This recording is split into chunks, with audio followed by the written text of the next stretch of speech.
Hello and welcome to the Alan Bradley for KEPServerEX V5 Best Practices webinar. Just a few quick introductions. It will be myself, Joanne Backrack, as well as Senior Applications Engineer Sam Elsner, who will be your dual presenters today. New thing for us, having two presenters at once. So we'll both be sharing the screen and going through some demos for this. On the line, we also have two application engineers, Ray Labby and Kylie Corrigan, who will be answering your questions as we present, as well as technical support engineer Rob Sharp, who will be on the line answering questions as well. So go ahead and type those questions into your question pane if you would like to ask something. All right, for the agenda for today, we're going to give a quick overview of KEPServerEX, very brief, and then I'll show you where to find more resources on that if that is what you want. And then we'll very quickly get into the Alan Bradley specifics with an Alan Bradley products overview. And then we'll get into the best practices. And the way we're going to do best practices today is we're going to frame them in different application scenarios. We'll talk about a simple example and best practices for that, as well as some other more advanced examples using the Alan Bradley driver, and that's primarily the Alan Bradley ControlLogix Ethernet driver that we have that is one of our most popular drivers. Then we'll discuss some other features and give a summary of best practices for each scenario. Okay, so to start, the quick overview of KEPServerEX. Now, KEPServerEX has four components to its architecture, and we call that the server admin, config, event log, runtime, executables. The two I'll talk about is the configuration and the administration, and the configuration is your main window that you'll be interacting with when you're configuring KEPServerEX. So in the configuration window, you'll configure device connections, channel device tag, to be able to go out and actually get device data. And this is the main way that you're going to work with KEPServerEX and create your project files, or what we call OPF files. Now, your administration menu you can get to in your task tray, lower right-hand corner of your PC. You can see a little EX icon. You right-click onto that, and you'll get your admin menu. And through the administration, you can do global application level settings and operations, like start and stop the runtime process, do a reinit of the runtime process, access things like our license utility, our user manager, and event and diagnostic persistence. So I just very briefly gave you an overview of the admin and the configuration, but let's see how these interact. Now, the admin is going to do things like start and stop the runtime. Now, the runtime here is the server's engine. It's what's going out and collecting data and providing data to clients and actually maintaining client access. The config is going to connect to the runtime, and when you launch the config, you're going to connect to this project file that we call default.opf that's in program data, and you're going to dynamically edit that, and that's what we'll demo in our demonstrations today for the Alan Bradley scenarios. So the runtime is going to send the event log some error info, and then the event log is going to pass that information to the config to be displayed. So fairly simple how these four services interact and what you do with them. So just to review the configuration window, our main window into the runtime to be able to edit that default.opf project and to create connections to devices. So what is a channel? When you create a channel in the configuration, that's your path of communications. You're going to select your specific driver with a communication protocol, so for example Modbus, and a physical connection, maybe serial or Ethernet. So an example of one of our drivers is a Modbus Ethernet driver. The important thing to understand about a channel is also it's a single thread, it's a single processing thread for communications. So when you have two devices nested under one channel like you see here, those devices have to take turns using that processing thread, that single dedicated resource for processing communications to the device. And that's kind of the serial process that you might get if you were using and talking to devices that were serial. You'd have them nested under one channel like this. If you are using devices that support Ethernet, however, you can split out multiple channels and have one device per channel. If you have one device per channel, then these devices and these processing threads can trigger in parallel and can actually communicate and gather data in parallel. And that's where one of our first best practices concepts come in, which is one channel per device.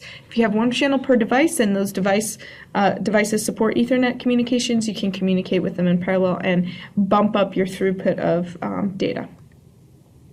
So if we get down to the device level, that is the destination, that is where you're going. It's a single specific data source. It's maybe the physical PLC.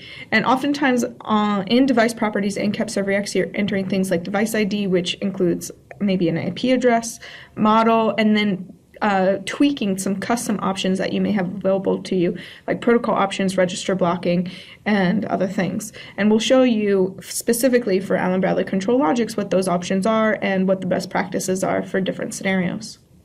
So this is what device properties looks like for a ControlLogix device. You see you have a ton of options here. You can specify the model, the ID, and then optimize a lot of the parameters here. So we'll talk specifically about this ControlLogix device properties window in a moment. And so finally, once you create channel device, then you create a tag. And when you create a tag in the KEPServerEX configuration, you're referencing a specific data point or primitive in the device. It might be an I/O, it might be a register location, or a memory location. So it's just one specific data point that you're referencing in that controller. So we'll go through the process of creating those in the demos, but I just want to give, for the beginners on this webinar, a quick overview of those options in KEPServerEX. You have tons of resources available if you want to learn more. We have a KEPServerEX v5 best practice webinar up on YouTube, tutorials and guides teaching you how to create a server from scratch, a server project from scratch, as well as really good resources on our support center on Kepware.com. All right, and without further ado, I'll hand this over to Sam, who's going to give us a nice Allen Bradley products overview. All right, so I'm just going to pause it. Okay, well, thanks everyone for joining again today. Thanks, Joanne, for passing me presentation rights. So everybody, I'm going to jump into an overview of our support for Allen Bradley devices. So first, I'm going to talk about the Allen Bradley drivers that are available within KEPServerEX version 5. We've got support for a whole lot of model types, and it just depends on the kind of driver that you're using, which models we'll be able to support. So AB ControlLogix Ethernet, we have unsolicited versions of the ControlLogix driver that actually has KEPServer emulating a Logix rack with a CPU and an Ethernet module. So we can accept read and write commands from other Logix devices. An Allen Bradley Ethernet driver, which is designed to support older PLC5s and SLCs that have Ethernet connectivity. And then an unsolicited version of that emulates a PLC2 just for the messaging component. We rely on PLC2 messaging, and we can receive read and write commands using PLC2 messaging from PLC5s and SLCs. A DF1 driver, DH+, support for the new Micro 800 model from Allen Bradley, both the Ethernet and serial versions, the Allen Bradley Bulletin 1609 UPS system, and the Allen Bradley Bulletin 900 PLC system. So what does that mean in terms of devices that our drivers can support? Well, the ControlLogix driver can support Control, Compact, and MicroLogix, along with SoftLogix and FlexLogix, PLC5s, SLCs, and then devices with the 1761 Net ENI Series B higher Ethernet module. So the only requirement for those devices, the Logix devices listed here, is that for the physical devices and for the PLC 5 and SLCs that they use the Series B Ethernet module or higher. For the unsolicited Ethernet driver for our ControlLogix driver set, any Logix 5000 ControlLogix PLC that supports a SIP data table read and write message instruction, and with a firmware revision 16 or higher. And then within the realm of SIP data table read and write messages, we support both connected and unconnected read-write messages. We also support the Micro 800, which is the Micro 850 Ethernet-based device, and then we support the 810, 830 counterpart serial-based devices with our Micro 800 serial driver, and along with the COM port on the Micro 850, we can use our serial driver with the 850 as well. Okay, I have just a few more devices to talk about for our Allen Bradley Ethernet driver. And then again, this is different from our ControlLogix Ethernet driver. This driver, the Allen Bradley Ethernet driver, is designed to talk to older PLC5s and SLCs that have add-on Ethernet modules, along with newer models from a vendor who is creating sort of white box versions of the PLC5s and SLCs. And those models are from a company called Soft PLC. The models are Hardbook Soft PLC, Micro, and Smart Soft PLCs. So again, AB Ethernet drivers for older PLC5 and SLC systems with Ethernet capability. We have an unsolicited version of that driver that can accept read and write commands from any device that is implementing PLC2 commands. So PLC5s and SLCs can use PLC2 commands. We would need to have the device use PLC2 commands when they're reading and writing data to us. But otherwise, we can receive that information from PLCs. We have a DF1 driver that supports a myriad of Allen Bradley devices via built-in, RS-232 ports. We also can support DH Plus devices through the use of USB-based DF1 to DH Plus converter. And for anybody who wants to avoid DH Plus RS-485 PC card, using our DF1 driver with the Allen Bradley 1784 U2 DHP, that's the USB-based DF1 converter. That's a really quick and easy solution. For folks, configuring that to communicate on a DH Plus network, you'd want to talk with us about how to get beyond point-to-point communications on a DH Plus network. But for folks who just have a DH Plus device and they don't want to add in a PC card, you can use the USB-based DF1 converter with our DF1 driver. And we have knowledge base articles about that as well. For DH Plus, we support PLC5s and SLC5s, and then we support ourselves 6 different DH Plus PC boards. And then all of those boards are listed out in the DH Plus drivers help file. Lastly, we support 2 bulletin devices. One is the 900, and then one is the 1609 UPS. And we have 2 discrete drivers for that, the AB Bulletin 900 driver and the AB Bulletin 1609 UPS driver. Okay, moving on, and back to Logix devices. The remainder of the presentation is going to focus really heavily on Logix because they're very popular. A lot of people use them. For us, they are certainly one of the most frequently used products that we create at Kepware. So we wanted to dedicate a lot of time, both because of that, but also because of the ability to optimize and control communications with these devices. There's quite a lot of features and functionality you can take advantage of. So with that, we need to talk about firmware. So Logix devices are in active development. Firmware is changing often, and it's important to know that Kepware does test to ensure support for the latest major firmware released by Rockwell for Logix devices. So right now we'll support ControlLogix, CompactLogix, all the way up to 24.11, FlexLogix through 1602, SoftLogix through 2001, and then MicroLogix through 1.10. And if you have a Logix device that's running a later firmware, one of the last notes is that minor Logix firmware versions don't usually impact successful communications with our driver. But if you found that maybe your MicroLogix is running a different firmware version that's listed here, or maybe your Logix device is running 24.14 instead of 24.11. You can always call us or email us, contact our tech support team, and just check to see if we run into anything or if we have anything up and coming to do some formal testing around it. It's not often that minor versions impact successful comms, but it is possible. So if you had a version that you were using that wasn't officially listed, just give us a call. Okay, real quickly before we get into the technical heart of the presentation, how does someone buy our Allen Bradley products? That's important to know.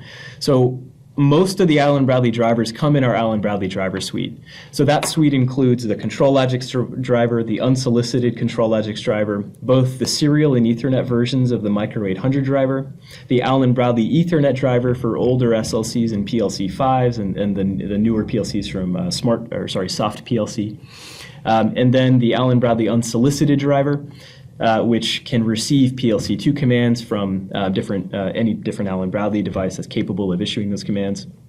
Then our Allen Bradley DF1 and DH Plus drivers. So unless folks are using the Bulletin series, you're probably just going to be interested in the Allen Bradley driver suite. So we actually sell the Bulletin drivers, the 900 and the 1609 UPS, separately.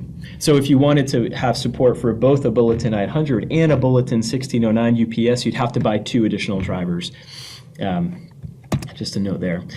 So how do you get these products installed? Well, really simply and easily, you just go through the installation, and then when you're prompted to select features, you just want to make sure that you choose to install either the Allen Bradley suite, or you can break open the Allen Bradley suite and just install individual drivers that you might be using. And then the Allen Bradley drivers for Bulletin series are listed just above the suite. So this same menu is available when you're modifying an existing installation as well. So all you need to do is select that these features should be installed and then continue. Resources for more information about Allen Bradley support or product support in general. We've got product spec web pages. All our help files are in PDF form on the web. We've got a Logix Made Easy guide that Joanne and the tech team wrote up. And we have a big knowledge base full of lots of good information about communicating to PLCs, Allen Bradley included, and then just some general contact information.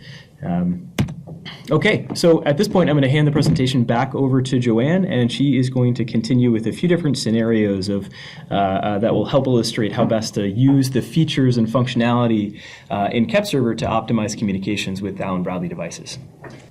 Okay, so I'm going to start with some different application scenarios for Allen Bradley drivers. So let me just set up our first scenario here. It's going to be a simple example. So this is an example where you're connecting to an Allen Bradley ControlLogix PLC, and you're going to have a low tag item count. So maybe you're just looking for 100 or so, hundreds of items from this device. You're just reading a few hundred data points, not more than that. You're going over high-speed Ethernet IP connection. And you're going to do a tag import directly from the controller, but there's going to be some caveats around that. And then I'm going to show you how to do some easy performance and testing and benchmarks in this simple scenario to help you kind of tweak performance in the future. Okay, so to set up this simple example, I have KEPServerEX running here. I'm in the configuration window, and I'm going to go ahead and open a new project. Anytime you open KEPServerEX, especially if it's for the first time, be sure to open a new project. And then I'm going to click to add a channel. And I'll just call this Allen Bradley ControlLogix. And the next thing I'm going to do is from my device drivers list, and you see we have a huge long list of drivers here, as well as all the drivers that Sam outlined just a minute earlier. I'm going to choose the Allen Bradley ControlLogix Ethernet driver, because that's the type of device I'm connecting to. The next thing I want to choose is my network adapter, my network interface here. So I have multiple adapters on this machine, and because I don't want to just choose default, I want to choose the specific adapter I'm going through, I select the specific one I want here. And then I'm taking the approach here that maybe I'm a beginner user and I don't really know what all these screens mean and what the settings should be, so I'm just going to leave them at default for any screens that I'm not sure. And I click finish, and that's all I needed to do for the channel. Really, the two things I was concerned about was selecting this device driver, Allen Bradley ControlLogix Ethernet, and selecting my correct network adapter. And that's really all I needed to concern myself with on the channel level. Now I'm ready to click to add a device. I'm going to call this the L63 because I'm connecting to a 5563 controller. And then I select my device model, and you see, like Sam outlined again earlier, you see a ton of models available here for our ControlLogix Ethernet driver. I'm going to choose the ControlLogix 5500. And I enter the device ID, which is just the device IP address, which I have here, 10.10.110.14. And then a comma 1 for the backplane and comma 0 for the CPU slot location. This comma 1, comma 0 comes from the type of protocol, SIP protocol, that Allen Bradley supports. And you see here that 1 for backplane, 0 for CPU slot location. This 0 might change if my CPU was in a different slot than slot 0. So that's really the only things I need to concern myself with here is this IP address and the CPU slot location. And then again, maybe I'm a beginner, I don't know what all these screens mean and what the correct settings are, so for the most part I'm just going to leave the default settings. And that's really our first best practice tip for this simple scenario, is that the defaults you will usually get you there the first time, so if you're not sure about something, just leave the defaults and move on. So I am going through the TCP IP port here, 44818, so I'm going to leave that. And then I'm going to come back later in the more advanced examples and talk about the SIP and Logix connection size and array block size here and what relevance those may have. Same thing with protocol options. We'll come back and talk about protocol mode, but for the simple example, I can just leave the defaults. And then I click finish, and there's my device that's created here. Now I'm ready to create tags references for this to reference items in the controller. Now I could add these manually, but an easy way to do this is just to right-click on the device and go Properties. I'm going to go to this Database Creation tab. If I click this Auto Create button in the Database Creation tab, I'm actually going to go out to the controller, and you can see messages in my event log coming through that show that I'm actually contacting the controller to get data from it and get the tag database from it. So here I have, I'm contacting the controller. It gives me the device IP address, the product type, and other helpful info like the revision firmware it's running and its serial number. So here I get some more messages that say that indeed built my database project here, and look, wow, over 28,000 tags in that project. So that's a huge tag project, and I can see that by expanding this plus that appeared here by the device and looking at all the tags that are in my system. So I can see all the items that were in my global reference here, and as well as all the ones that are in my main program. Okay, so here's my second best practice tip for this simple scenario. Here I have 28,000 tags. There's no need for me to keep all 28,000 tags in my server if I only plan on reading a few hundred. So I need to go through and delete any of these tags that I'm not going to use, and that's going to make sure that my server runs more efficiently, that it starts up quicker, and that I'm not just putting extra lag on it because I don't need those tags in here. I can do that a number of ways. I can export a CSV and edit the tag database in a CSV format and delete tags that way. Or I'm going to do something even more easy here. I'm just going to take, perhaps all I want are the tags in this main program and then the tags at this global root here. So we do support copy paste in the server, so I'm just going to copy all the tags at that global root and then delete that entire global folder there, and that's going to delete a ton of tags that I had pulled in automatically from the controller. And it's going to take a few seconds because it is a huge amount of tags, so the server is going to have to chug along a little bit to be able to delete all those. So you'll see down this progress bar in the lower right will show you how quickly it's going to be able to do that. And then once it's deleted, I'm going to go ahead and create that tag group again. And then right-click in here and go paste, and there's all the tags that I had copied from earlier. So it was just that easy for me to grab those tags at that global root and then keep these tags in the main program there. And that's all the tags I want. And another quick, nice, easy tip, go to File, Project Properties, and in the Identification tab, you can see how many tags you have defined in the project. And I see I have 354. That's much closer to the amount of items I want to read and will place a lot less burden on my server than the 28,000 that I originally imported. So now I'm ready to open my Quick Client, and I can see I'm indeed getting good data and connected to the device here, so that's great. The last kind of best practice tip I have for you here is you can enable what we call channel diagnostics. So if I get into channel properties and check enable diagnostics here, and then right click on the device and go diagnostics, I can actually see communication going through in transmit and receive messages to the device. And if I just close my client here so that this stops scrolling, I can see it's taking me about 5 milliseconds to get a response back from the device. So it's responding very quickly, and I'm getting data back fairly fast. Now, if that was a slow connection or is having issues with the device, I would probably be able to get a feel for that in these diagnostic logs here, and I might see that this response would take a lot longer, or maybe I would only see transmit and no reply back from the device, and that would give me a clue that maybe my device is struggling and I need to tweak some settings. But that's it for the most part for this simple scenario. You can just leave most of the defaults and just be sure to tailor your tag database to only the tags you want to read and get a sense for your tags and how your device is performing through device diagnostics. All right, so now we're ready for the second scenario, which is a high item count example.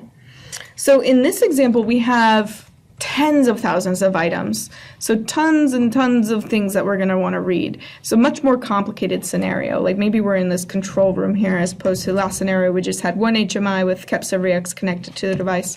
Here we have a lot of screens and a lot of different devices. And we're going to go over again the Ethernet IP connection, and we're going to connect to a ControlLogix, a CompactLogix, and a MicroLogix. So we're going to mix some different protocol modes, and I'm going to show you the relevance of things like SIP connection size and our blocking optimizations. All right, so for this scenario, I pre-built a project file, what we call an OPF, to show this to you to just speed up the demo a little bit. And I'm just going to drag and drop that into my configuration here, and that's going to open up all the previous device connections I made prior to this webinar. So you can see here I have a compact ControlLogix and MicroLogix. I have a ton here. And they're all using the Allen Bradley ControlLogix Ethernet driver, so just shows you that this driver is very flexible. And here, under the MicroLogix, I already have a tag database, but I just wanted to show you that I could import that tag database if I wanted to. I had a Excel file that I previously generated here, or a CSV file. And I can open that and re-import the information from that controller to generate these tags here. So just wanted to show you another way of tag generation besides doing it from the database from the controller. Now, there's a lot of tags in here. If I go into File, Project Properties, I see I have, again, over 28,000 tags, so a ton of information that I'm going to try to pump through this device. And I want to be able to optimize this. And the majority of my tags, again, are in this ControlLogix controller with the 28,000 tags.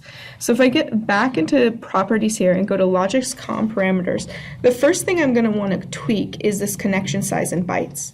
And what that allows me to do, and we have very complete help files, so I can just get in the help file here and show you that this parameter is the number of data bytes available on the SIP connection for data requests. So this is supported for hardware running firmware version 20 and higher, and if I bump this up, this actually goes all the way up to 4,000. I can increase the size of my data packets, and as long as the network I'm going over supports that, it's not like a limited bandwidth scenario, I have plenty of bandwidth to play with on my plant floor, then I can bump this all the way up, and that's going to optimize how I get data back from this device. The other option in here in this Logix COM parameters that I can play with, this is array block size. You'll see here that we can go all the way up to 3,840 elements that you can read in a single read request, single transaction from the device. And what that means is if you have arrays in your device, you can suck in all that information all at once. So if you have a huge block of data in your device, like a huge structure, we recommend that in the controller, in the programming software, actually go in there and map that data to an array, because then you can use our array blocking here in Logix COM parameters to suck in that data all at once. And this is especially helpful if you need to guarantee that a huge chunk of data gets into the server and gets read all at once from the controller. So I'm going to leave this at the default of 120, but just keep in mind that this array blocking is really helpful when you have to read a large amount of data. Okay, so besides messing around with SIP connection size and Logix COM parameter, the last thing I want to do is go into Logix options and play around with these modes: symbolic, logical non-blocking, and logical blocking. So logical non-blocking and logical blocking, the logical refers to the fact that KEPServerEX is building an index in the background of the server that indexes the symbolic memory locations that are in the controller. So ControlLogix uses these symbolic names that can be kind of long. You can see some of these symbolic names here. But instead of using this full symbolic name in the data request packet, instead we create an index in the logical mode and just reference these with numbers. So it takes up a lot less room in the data packet. And if I use these logical modes, then I'm gaining that optimization of extra room in my packet for data.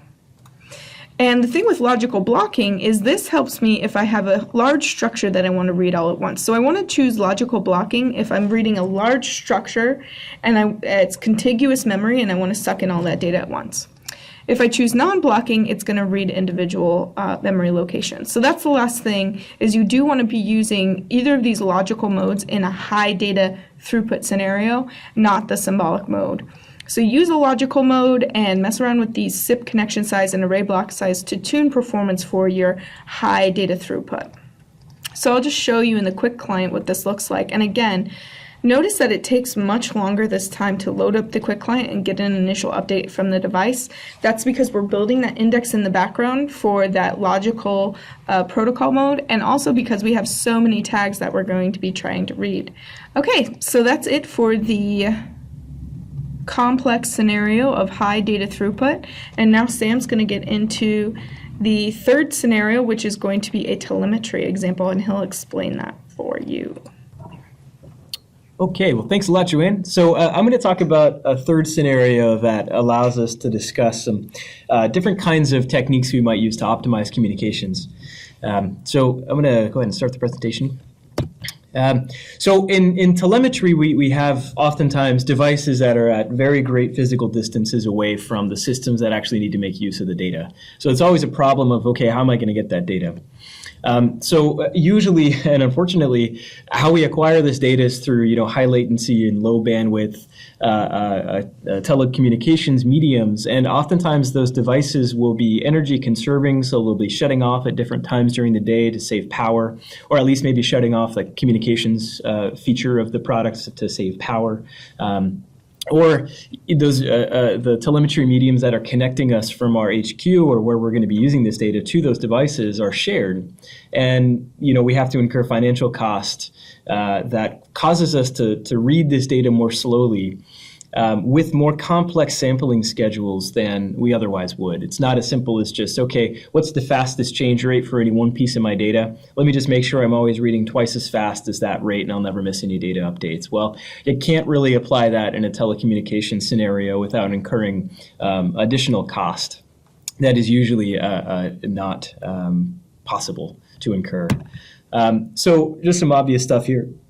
Physical distances increase latency, and then the communications mediums that span distances really well are often pretty expensive, and they themselves might add considerable latency anyway, beyond what you'd want to have for a simple data sampling schedule. And then, just to reiterate, many RTU or remote telemetry unit or remote terminal unit type devices are designed to conserve power and then disable themselves or disable at least their communications interface periodically to save power. So, solar powered devices or solar powered communications interfaces of devices, you might not want to communicate with them from, 1 a.m. to 4 a.m. and they might want to forcibly stop you from doing that because inadvertently your sampling rates might draw too much power and shut down the entire device, and that would not be good. And then lastly, to reiterate, shared and leased connections can charge per data unit, which gets real expensive real fast. So with our ControlLogix driver, there's lots of functionality in the driver, and then many features implemented in the driver from the Ethernet IP protocol that is used or employed by the Logix devices that can really go to increase performance, but not in every situation. So the main consideration here is the driver protocol mode. Now, logical and physical modes, as Joanne just described, are much faster per message transaction than symbolic mode, orders of magnitude faster, but they require controller project injection on an ingestion, controller project upload on initial connection, and then after controller project modification. So what that means is anytime our driver has to make a new connection to a controller or a reconnection to the same controller, we have to re-ingest the Logix controller project, which can take a considerable amount of time depending on the size of that project and on the medium, the physical communications medium that is used to transfer that data. Additionally, when we're sampling this data, those pipes really restrict us from sampling as quickly as we might want. But other times data is not changing all that rapidly, so why read it if it's not changing? But either way, what sometimes happens is that the Ethernet IP spec that's part of SIP. SIP demands a 2-minute SIP connection timeout. So if we don't do anything as using a SIP connection with our driver in that controller, if we don't do anything for 2 minutes, we have to gracefully disconnect from the controller so that controller might be able to repurpose that SIP connection resource to somebody else who might need it. So if your sampling rates are slower than every 2 minutes, then we're having to reconnect every time and re-ingest the controller project every time we service your sampling rate. So that makes our data acquisition rate a whole lot slower than it would otherwise be if we didn't have to ingest that controller project every time. So you can kind of see what I'm getting at. Logical and physical protocol modes are incredibly high speed. They're orders of magnitude faster per message transaction. But in telemetry, it's not necessarily the best protocol mode to be using for a lot of different reasons. But mostly because of the amount of data we have to ingest in order to arrive at that faster per transaction speed. So we suggest a number of optimizations to make. If we're thinking about telemetry, we want to reduce the number of messages and then reduce message size because we're living in a bandwidth constricted, high cost, high latency medium. So the first thing with regard to Logix, if we want to reduce number of messages and reduce message size, we need to use symbolic protocol mode instead of logical or physical modes because we can avoid the controller project upload. That controller project upload requires hundreds of additional read messages and also large messages of large size and response. So if we had to ingest a controller project or upload a controller project every time we wanted a sample, when you're bringing back that 3 or 4 byte floating point value, that suddenly becomes a 2 or 3 megabyte read in order to first ingest the controller project, depending on size, it could be in kilobytes. But let's say it's a large controller project and it's a couple megs in size. Then we're literally passing a couple of megs of data when we could just read a 4 kilobyte floating point value, a 4 byte floating point value with a little bit of message overhead. Which if you're in a high-speed process environment, logical and physical protocol modes are great. They're perfect because you don't have to, and you're going to be reading far faster than every 2 minutes, so you're never going to have to worry about a SIP connection timeout. And plus, your data change rates need to be fast so you can be as near real time as possible. And plus, you're not paying per kilobyte to pass the data over your local Ethernet network. And you've probably got a gigabit network, so you're not so concerned about bandwidth usage. Because we have to use symbolic mode, and because symbolic mode passes the full tag name of the Logix device tag to the controller, you really want to keep tag names in Logix controllers short whenever you possibly can. Because in order to reduce the message size and the number of messages, the smaller the Logix tag name is, the more of the Logix tag names we can shove into our request packet before we've met the maximum packet size.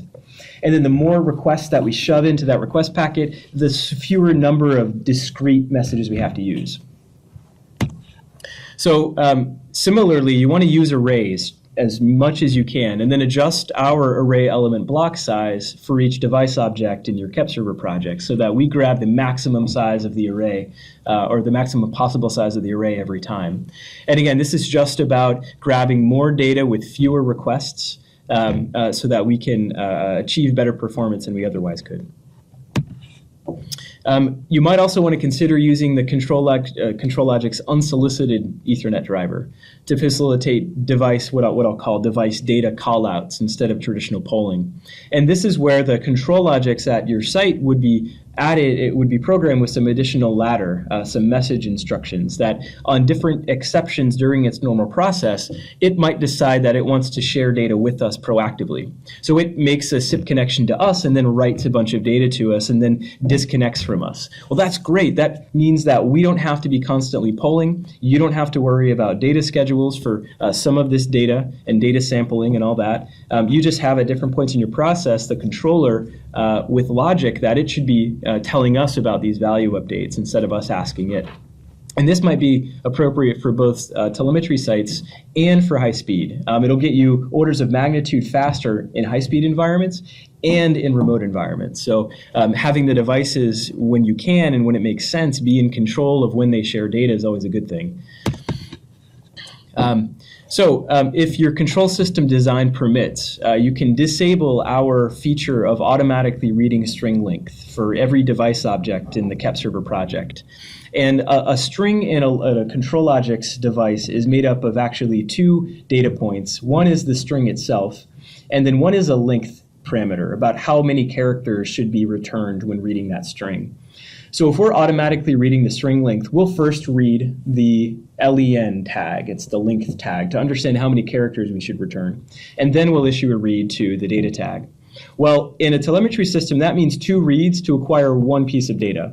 So if we want to reduce the number of messages over that expensive medium, then disable automatically read string length. But the thing is, now that we don't know how big the string needs to be, we're just going to read the maximum string, which is 82 characters, or we're going to read it until we encounter a null character. Which means that if you've had an application come in and tell the Logix device to restrict the number of characters that string is, the Logix device will update the length the length tag. We will no longer read the length tag, so we'll come into the device and say, hey, give me all the characters in string, whatever the string name is. So we could inadvertently get far more characters than your system or process intended us to get if we don't understand the length. We have a lot of this discussed in our server help file, our ControlLogix driver help file to be specific. And then you can obviously feel free to reach out to us to discuss that question in more detail. So then if using the automatic tag generation feature of KEPServer to generate tags inside of the project, consider not doing that online with the device. So you're not pulling that controller project unnecessarily across your high cost medium or your slow medium. You can generate tags, the same tags, from the controller's L5K or L5X file offline. You can also use dynamic tags. Instead of having tags defined in KEPServer at all, you can just have tags defined in clients connected to KEPServer, and then they just tell us what Logix device tags we should read. And then we don't have to maintain a tag database, and you don't have to worry about generating tags and pulling things across that medium. But if you want to have tags generated in KEPServer, you can certainly do that from an L5K file. You don't need to do it from a device upload online with the device. So one of the recommendations that we make for high-speed Logix communications are multiple SIP connections to a single controller to distribute the tag load across those individual connections, because that tag load will occur in parallel. The requests will occur in parallel to the device. But that may or may not be a performance gain large enough to notice, especially large enough to offset. Well, I don't want to say notice. It might not be an optimization that gets you a large enough increase in overall performance to outweigh the cost of the increased messaging. Because we're still going to be using the same pipe we're just sending 4 times or 2 times or 6 times as many requests at a time across that pipe. So the performance gains that we can get from it might be too costly for you to really take advantage of if you're paying per byte or if you're paying per data unit across that medium. If you're not, then it might be. But additionally, if it's if it's high latency and low bandwidth, then really you're just putting more data onto an already bottlenecked pipe, which is not going to get data back any faster. And in fact, it might actually slow things down with the additional TCP overhead that's required, if not other SIP connection overhead and just the nature of Ethernet in general. So lastly, you might want to consider our new scheduler plugin for KEPServerEX. And what it is a SCADA polling management solution so that KEPServer itself can control data polling occurrences and exceptions. So it will allow you to configure KEPServer with collections of tag objects from different devices in the server project that all should be read at the same time. We support interval recurrences for reading data, or base start time and interval, or on specific days of the week or at specific times. And we also support exception periods where we should not be reading this data. So that'll allow you to construct inside of KEPServer all by itself the ability for KEPServer to determine how best to utilize these mediums. So you as the engineer would be able to say, okay, well, I need to read my data not but for every 5 minutes, but I don't want to read on Sundays. That's something that KEPServer could then take responsibility for doing. And then clients getting this data from KEPServer or Data Logger or any of the other plugins in KEPServer, they lift data from the cache that's populated by our scheduler plugin. So we're putting new data that is acquired through the schedules developed in the scheduler plugin into our server cache, and then that's what clients get. Instead of a client being able to say, go read this tag at 1,000 milliseconds and then tell me when data changes, well, that client's just going to get whatever new data arrives in cache. So that'll allow KEPServer to control and make use of those telemetry mediums for you. So just to go over a couple other useful features and helpful information that you would be able to take advantage of inside of KEPServer.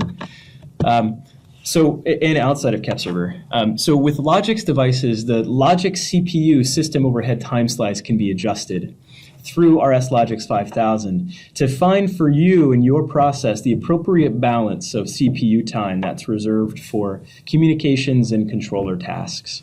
So I say appropriate balance for you because you might have a slower process, but a process that you really need to get data out of that process quickly.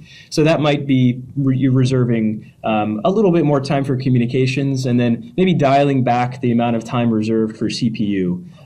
Within all of these things, you wouldn't recommend going anywhere above 20% dedicated to communications unless you've talked with Rockwell and cleared it.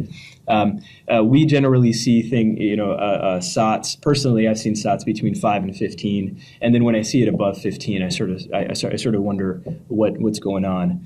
But we have had customers adjusted higher and dedicated more time through communications. Really, for you, it's just about finding the balance between CPU time reserved for comms and reserved for controller tasks for the unique process that your controller is partaking in.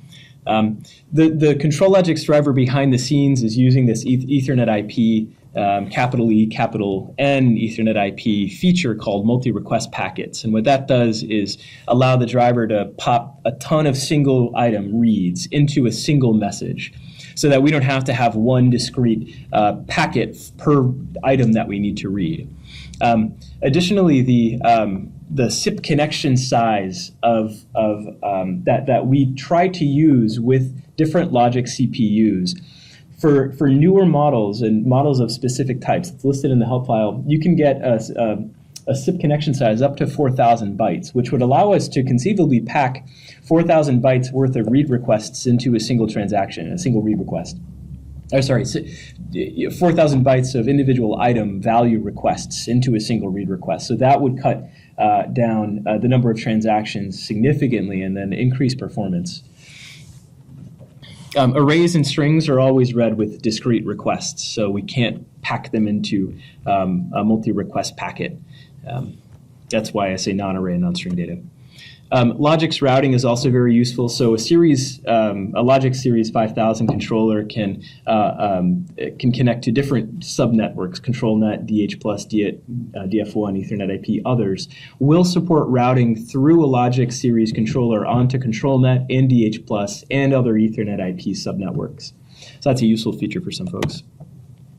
The default data type setting in KEPServer is actually really useful. It's configured on the Logix Options tab.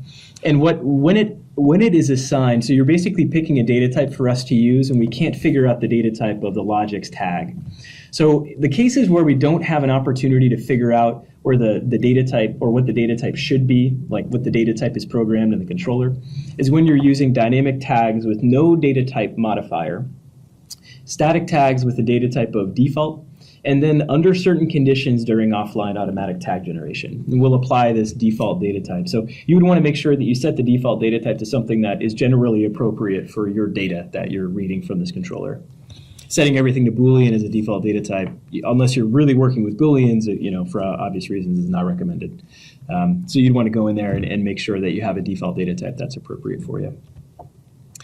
And then this is, again, just talking about our support for unsolicited device communication. So with device callouts, so these are really what they are, SIP data table reads and writes on process exception generated by the PLCs themselves. They're optimal for both remote and high-speed communications because, again, they're just taking the responsibility of us reading the controller periodically away. And then the device can tell us when new data is arrived. And then those device data callouts can be received by the ControlLogix unsolicited driver. And then for other protocols that KEPServer works with, we may have unsolicited drivers for those too. So you certainly could call us or look at our website to see if we do. And that would be a good use of KEPServer's more sophisticated features to cut down on data sampling intervals and increase performance. So with all the stuff about performance, we give you a way to look at the sheer raw performance of a few different scopes within KEPServer related to our ControlLogix driver. So I'm going to go back to those first couple things in a second, but the three scopes are device statistics, channel statistics, and driver statistics. So turning on performance stats is in device properties. It adds an additional layer of processing, which will take CPU and memory, so really only enable it when you need it. But it's very simple to use. It all outputs to the server event log in the lower half of the configuration tool. And then device statistics provides a data access performance on a particular device, so a very narrow scope. How quickly am I able to interact with this device? Channel statistics provides the average data access performance for all devices under a channel, each device object who also has performance stats enabled. So this will give you a better sense of individually, okay, I have this channel in KEPServer and it's got 15 devices on it. I have to build the project this way for different reasons. How fast is this? How fast am I able to get data from it? And then the broadest scope is our driver statistics. So different from device and channel, but driver statistics provides average data access for all the devices using the Allen Bradley ControlLogix driver in a project where those individual devices have performance stats enabled in the project. So the way that we think about driver stats is sort of the overall application performance. What is every channel and every device? How quickly am I able to get back data on average from every channel and device in this entire project? So you might first start with driver stats to see overall, is it performant enough? And then if it's not performant enough, you might then go down to channel stats and figure out where the slow performing channel is. And then finally, you might go down within that channel to device stats to see individually what device is causing you the most problems, or what device is the slowest. And then maybe you make some project modifications to accommodate that. Like you take that device out of the channel with the other devices, place it on its own channel, and now that slow performing device is not impacting the rate that the channel's thread can move through each device under the channel and get back to the top and start reading data again. So we have a lot of information about performance stats and performance tuning in the ControlLogix Ethernet driver help file, so I suggest you look at that for more info. And then that is what I had for performance stats and for the scenario about telemetry. So at this point, I'm going to hand it back to Joanne, and we'll finish off the presentation. All right, so Sam already gave a pretty good explanation just before the discussion of other features there of the scenario 3, the telemetry scenario. So I'm just going to summarize the first two scenarios I went through. The first one was that simple example. And again, that was where we just had hundreds of items to read. We had a really high-speed Ethernet connection we were going through, and it was just straightforward, maybe one device or a few devices I'm connecting to. So the first best practice for this scenario is don't be worried to use the defaults. Our defaults are meant to get you there the first time, so go ahead and use them.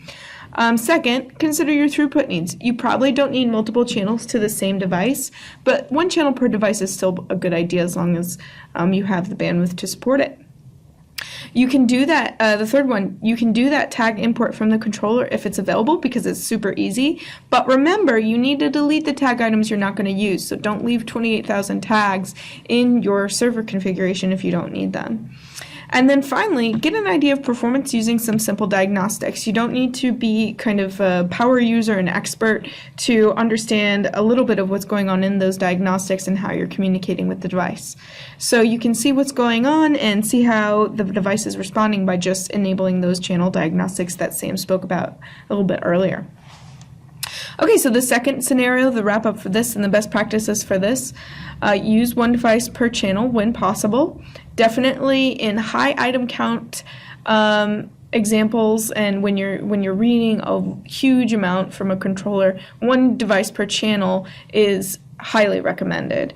And even number 2 here, configure multiple channels per controller. So if you have, those 28,000 tags that I was trying to read from that one controller, try splitting that out across 2 channels.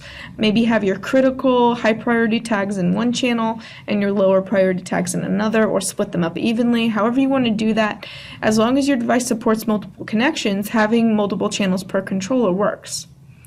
The third one, best practice for the high item count, tune performance using the SIP connection size. So that was in device properties, and you can bump up that SIP connection size all the way to 4,000 bytes to increase your data throughput.